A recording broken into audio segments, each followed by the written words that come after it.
Battalion 7 executive magistrate সহ পরিবেশ অধিদপ্তর এবং বিএসটিআই এর সাথে একটা যৌথ অভিযান করেছি।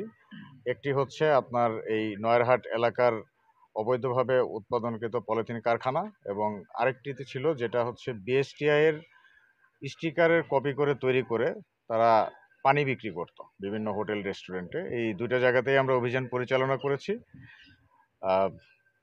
বিএসটিআই এর স্টিকার যারা কপি করেছিল তাদেরকে 50,000 টাকা জরিমানা করা হয়েছে, এবং এখানে যে পলিথিন অবৈধভাবে পলিথিন উৎপাদন করা হচ্ছিল, এখানে প্রায় 1500 কেজির উপরে পলিথিন আমরা জব্দ করতেছি, এবং এই বিষয়ে ম্যাজিস্ট্রেট কর্তৃক তাদের শাস্তি ঘোষণা করা হবে এবং পরবর্তী আইনানুগ ব্যবস্থা প্রক্রিয়া অনুযায়ী করা হবে।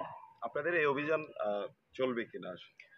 এই অভিযান কিন্তু আমরা ইতোপূর্বেও করেছি এবং এটা ভবিষ্যতেও চলমান থাকবে ইনশাল্লাহ। পরিবেশ আইনের কিছু নির্দিষ্ট সুনির্দিষ্ট বিধিবিধান রয়েছে এবং সেই পরিপ্রেক্ষিতে ব্যবহার্য পলিথিনের কিন্তু একটি মাত্রা রয়েছে, যেটি হচ্ছে 55 মাইক্রন।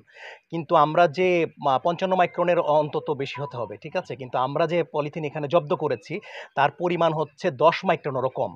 অর্থাৎ এটা পরিবেশের জন্য মারাত্মক ক্ষতিকর, মারাত্মক দূষিত একটি পলিথিন।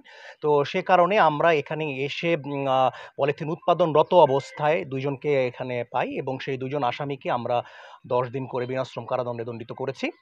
আর এছাড়া আমরা এখানে প্রায় সব মিলিয়ে 1500 কেজির মতো পলিথিন আমরা জব্দ করেছি, যেগুলো আমরা পরিবেশ অধিদপ্তরের কনসার্ন অথরিটির কাছে হস্তান্তর করেছি এবং মালিকের নামে নিয়মিত মামলা প্রদান করার জন্য তাদেরকে নির্দেশনা প্রদান করা হয়েছে। মালিকের নাম